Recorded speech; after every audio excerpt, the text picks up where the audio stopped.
Why did Daystar spend months protecting Josh Brown, who is now openly tied to the most disturbing allegations the network has ever faced? Why did Joni Lamb defend him so aggressively? Why did Jonathan and Susie lose their jobs for speaking up? Why did Rebecca and JW change their story only after speaking to the housekeeper? And why did the police interviews, hidden for months, suddenly reveal something no one expected? Most importantly, what really happened to baby Lamb? What did witnesses actually see? Why were there claims of forced mouth-to-mouth contact? Why did Josh Brown deny it one moment, but reshape his answers the next? And how did all of this end in a case being closed with no charges? These questions have haunted every corner of the Daystar empire. Questions the public wasn't supposed to hear. Questions Julie Roys exposed when she released evidence showing how deep this story really goes. And tonight we're asking them all. Before we go deeper, make sure you hit subscribe. It helps this channel continue bringing you investigative reports the mainstream outlets refuse to touch. Your support means everything. Now let's get into what Julie Roys released. Because what we're dealing with is not small and not theoretical. It's real interview footage. Real statements, real contradictions, real revelations, and real people who are now facing the consequences of a story that refuses to die. The new evidence shows police interviews from January 21st and 28th, conversations involving Rebecca and J.W. Weiss, the daughter and son-in-law of Daystar president Joni Lamb. These interviews are where they describe what they witnessed, moments they interpreted as deeply inappropriate, moments that involved boundary-crossing physical contact with their young niece, the girl many online refer to as Baby Lamb. According to the interviews, they had seen Josh Brown, the husband of Rachel Lamb, engaging in mouth-to-mouth kiss forcing. Their own words, not mine. Their statements were clear. They said they personally witnessed not one but two such incidents. So when Josh Brown entered his own police interview, the detective didn't initially raise the topic. It wasn't Detective Garcia who brought up the concerning interaction. It was Josh's attorney.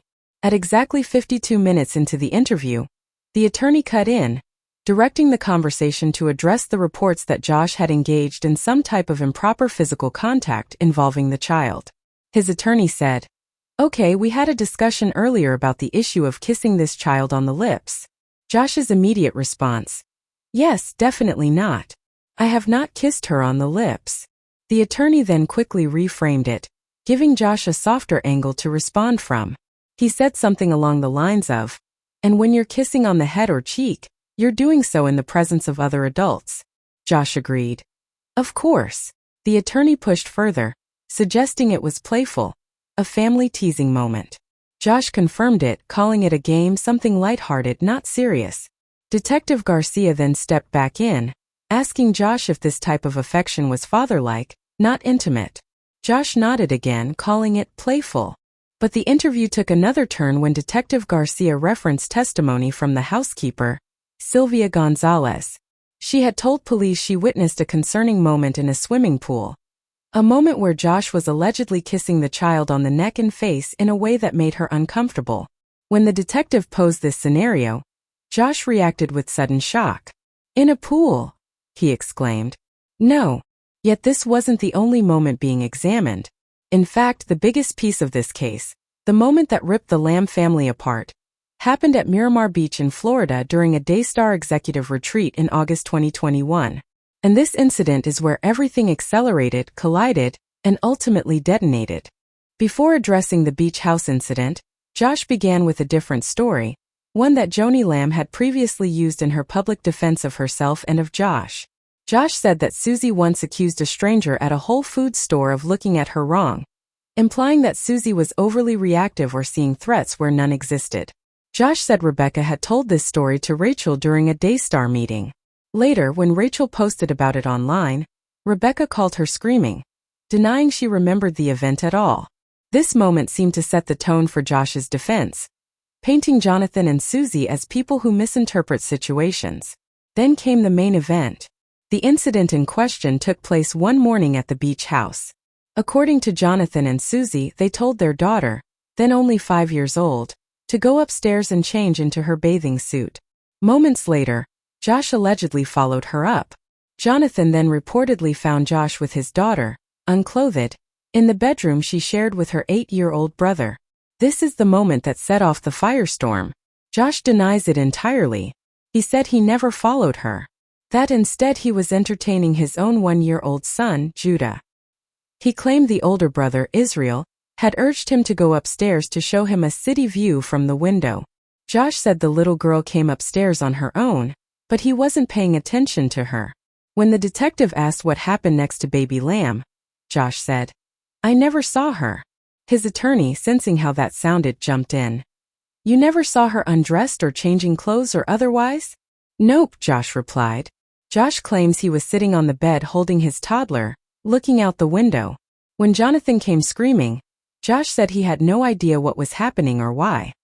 He even pantomimed the scene, showing the detective how far away he supposedly was from where the child would have been. "To this day, I don't know if she got changed or not," Josh said. "All I remember is just screaming, and I'm thinking, what the heck? Where is this coming from?" The entire family was then summoned to a meeting, something Josh described as traumatic. He said he went overnight from being the favorite uncle to being accused of crossing lines with a child. He said it was like being punched in the back of his head. Josh also tried to undermine Jonathan and Susie's credibility, pointing out what he says were inconsistencies in their description of the room, who was inside where everyone was sitting where the kids were. He emphasized that their story keeps changing. He also denied that their children ever spent the night at his home, something Jonathan and Susie said had happened before. But when Tirar interviewed Israel, now 13, he contradicted Josh, saying he remembers the sleepover clearly. Josh stood firm. It never happened. The interview grows heavier the longer it goes on. At one point, Josh insists that if he had done something wrong, he would admit it. He says he's a straightforward man. He says the accusations have damaged him. He says he feels unfairly attacked, and that Susie and Jonathan face no consequences for what he says are false claims. But when you compare his interview with the video footage of Rebecca and JW, his own family-in-law, the story becomes even more complex. Because their second interview, conducted 1 week after the first, was not cautious, not neutral, not unsure. They said they believed he engaged in inappropriate behavior. They referred to a letter JW wrote years prior that detailed their concerns. They referenced the housekeeper's testimony. And by the end of that interview, JW asked the detective how long it would take to get Josh charged. If the internal family conflict wasn't already explosive, this took it nuclear. What makes this entire situation even more overwhelming is that after all these interviews, after all the evidence, testimonies, contradictions, and statements, the Colleyville police closed the case in May 2025. They said the child had not made an outcry, which is necessary for moving forward in such cases. They said the case could reopen if that ever changed. But in terms of official legal status, the investigation is closed. And that has left everyone, the family, the viewers, the public, the critics, the supporters, locked in a kind of limbo. Because the law made one decision. But the evidence continues telling a much more chaotic story. We have a family divided, careers destroyed, leadership questioned, ministries cutting ties with Daystar, sisters turning against siblings, parents fired, children caught in the middle, and two very different camps, one calling this a cover-up, and one calling it a false accusation. Julie Roy's release has reignited everything. People who thought the story was dying now realize it was only sleeping. And as the footage circulates, as people listen to Josh's voice, Rebecca's voice, JW's voice, the detective's questions, the attorney's interventions, the audience is forming opinions faster than the network can respond. This is no longer just a Daystar issue. This is a story about power, influence, family loyalty, fear, reputation, and the lines people will cross to protect their version of the truth. And now I want to hear from you. What do you believe after hearing all this? Which version of events makes sense to you? Do you believe this was a misunderstanding? Or do you believe something more serious was hidden? As this investigation draws to a close, one truth becomes impossible to ignore. The questions surrounding this case are louder than the answers anyone has been willing or able to provide. Because when you look at everything uncovered, everything recorded, everything whispered behind closed doors, you begin to realize something unsettling. This wasn't just a misunderstanding. This wasn't just a family dispute. This was a storm forming behind the walls of a global ministry, and the world is only now beginning to see the lightning. Why did Daystar spend months protecting a man whose identity, Josh Brown, is now openly connected to the most troubling allegations the ministry has ever faced? Why did Joni Lamb stand by him so fiercely that anyone who questioned the situation was immediately pushed aside, silenced, or removed entirely? Why did Jonathan and Susie, the parents raising the alarm, end up losing everything? Their jobs, their position, their platform, simply for refusing to stay quiet? Why did Rebecca and JW, who once defended Josh, suddenly shift their story after speaking to the housekeeper who witnessed the events firsthand? And why did the police interviews, buried for months, never intended to reach the public eye, reveal information that completely changed the direction of this entire investigation? But the most haunting question remains simple and heavy. What truly happened to baby Lamb? Not the version filtered through emotion. Not the version shaped by loyalty. Not the version softened for public consumption. But the real version, the one that only a handful of people saw in that house, in those rooms, during those moments that changed everything. What did witnesses actually think they saw? Why were there descriptions of forced mouth-to-mouth contact? A phrase so serious that it sparked an entire police review.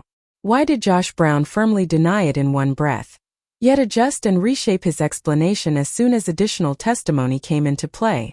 And how, with all these contradictions, with all this confusion, with all the tension inside the family, did the case end up closed with no charges? These aren't random questions.